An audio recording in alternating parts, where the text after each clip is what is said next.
ഇന്നത്തെ വീഡിയോയിൽ ഞാൻ പറയാൻ പോകുന്നത് അവക്കാഡോ എന്ന മരത്തെ പറ്റിയാണ്. ലൊറേസി എന്ന സസ്യകുടുംബത്തിൽപ്പെട്ട ഒരു അംഗമാണ് അവക്കാഡോ അഥവാ വെണ്ണപ്പഴം.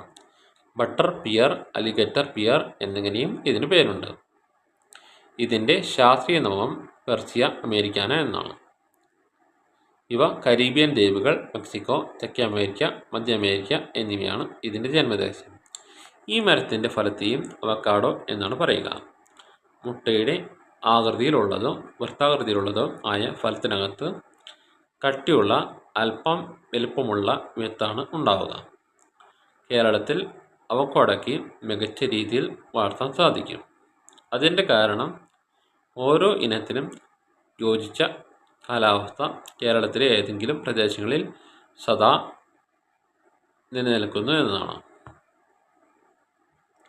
ആരോഗ്യത്തിനും ചർമ്മ സൗന്ദര്യത്തിനും ഏറെ അനുയോജ്യമാണ് വെണ്ണപ്പഴം. അതീവ പോഷക സമൃദ്ധമായ ഫലം കൂടിയാണ് വെണ്ണപ്പഴം. അതിനാൽ രോഗികൾ, ഗർഭിണികൾ, കുട്ടികൾ എന്നിവർക്ക് കഴിക്കാവുന്ന ഉത്തമ ആഹാരമാണ്. വിദേശ രാജ്യങ്ങളിൽ പ്രാതൽ, ഉച്ചഭക്ഷണം, സാലഡ് എന്നിവയിൽ ഇത് ഉൾപ്പെടുത്താറുണ്ട്. വാണിജ്യ പ്രധാനമുള്ള ഒരു വിളയാണ് അവക്കാഡോ. ഇതിൻ്റെ മരവും ഫലവും ഉഷ്ണമേഖല കാലാവസ്ഥയുള്ള ലോകത്തിൻ്റെ വിവിധ ഭാഗങ്ങളിൽ കൃഷി ചെയ്യപ്പെടുന്നു. ലോകമാകെ എടുത്താൽ അവക്കാഡോയിൽ വെസ്റ്റ് ഇന്ത്യൻ, ഗോട്ടിമാലൻ, മെക്സിക്കൻ എന്നീ 3 പ്രധാന വംശങ്ങളുണ്ട്. ഓരോ വംശങ്ങളിലും ഒട്ടേറെ ഇനങ്ങളുമുണ്ട്.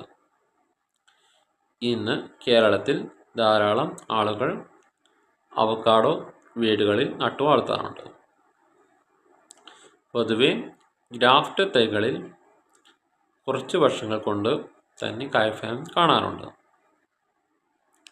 പച്ച നിറത്തിലുള്ള തൊലിയോടുകൂടി ഈ ഫലം വിളവെടുപ്പിന് ശേഷം പഴുപ്പിക്കുന്നു.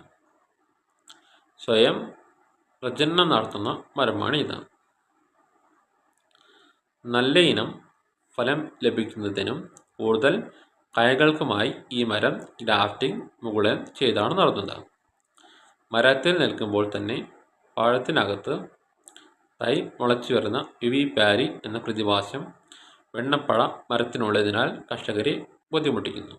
പ്ലാവ്, നീലക്കടല, കണ്ടൽ വിത്തുകൾ, ശീതകാല പച്ചക്കറിയായ ചൗചൗ തുടങ്ങിയവ വിവിപാരി പ്രതിഭാസങ്ങൾക്ക് ഉദാഹരണങ്ങളാണ്. ഇന്നത്തെ വീഡിയോ ഇവിടെ നിർത്തുന്നു.